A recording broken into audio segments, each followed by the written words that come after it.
Dobrý večer, dámy a pánové. Mé jméno je Konstantinos a toto je můj kolega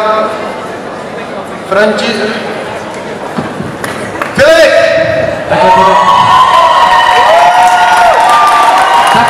Takhle to dáme. Konstantine, musím ti říct, je to velice povzbuzující pocit performovat tady v Lucerně, kde vystupovali hvězdy světového rázu jako Louis Armstrong, Jana Patrasová nebo Sakantofy. a potom my bez nějakého zjevného talentu. Ale já se s tebou vsadím, Filipe, že ani oni neměli tak obrázkově krásné publikum jako my. Je jako vystřižené z pohádky o krásném publiku. Ale tento proslov se jmenuje maturitní poděkování a já a tady Konstantinos jsme ho napakovali vděkem jako kufr do Chorvatska. Bohužel já ani Filip jsme nikdy nikomu za nic nepoděkovali. A proto si s tím teď nevíme rady. Naštěstí spoustu českých celebrit se uvolilo a poděkuje vám za nás. Jako první přichází Jirka Babica, který vám dá recept, jak udělat správný děkovný proslov. Jiří? Tak dneska večer jsem si pro vás připravil nějakou děkovačku. Začneme pár nasekanými peprnými vtipy. No, dva invalidi vlastně nejdou. Pak vybalíme trošku nostalgie. Pokud nemáme nostalgii, ukážeme alespoň fotku vlastních dětí.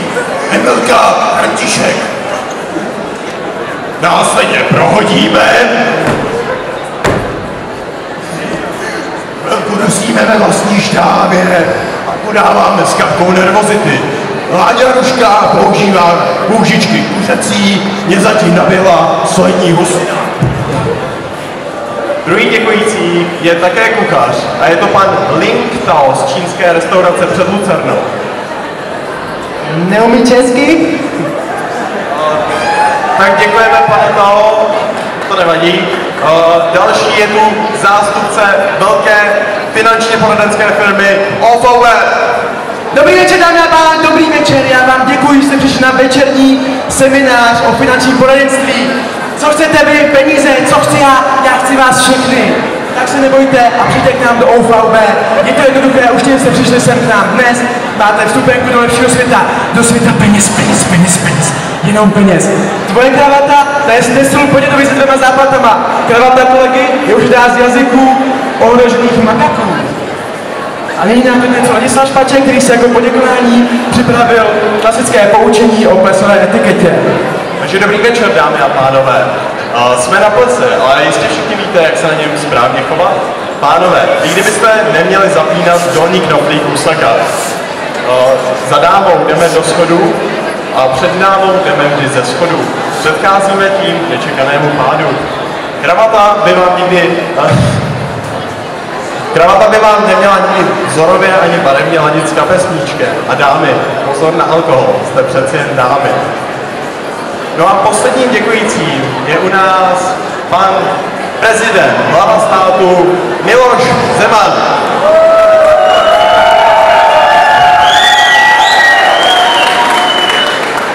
Tak tady podívejte, vážená paní redaktor.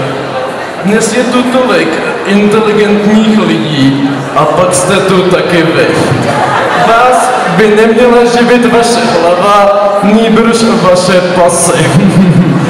I když radši než na vaše pasy, šáhl bych si na nějakou pěknou borovici. A nebo raději bych si nalil šálek borovičky. Nemáte náhodou? Bohužel, pane prezidente.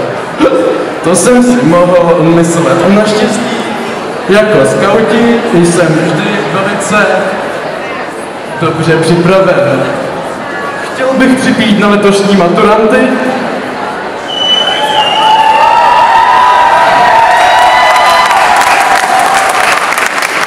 Na maturanty budoucí.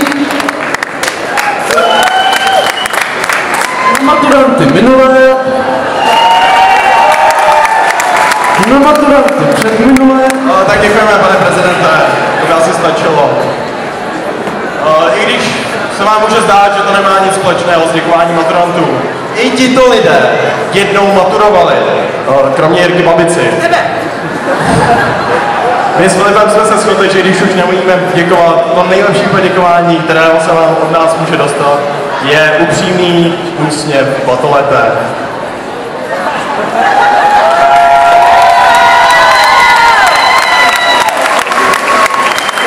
Děkujeme vám za pozornost. To je všechno. Samozřejmě, takovou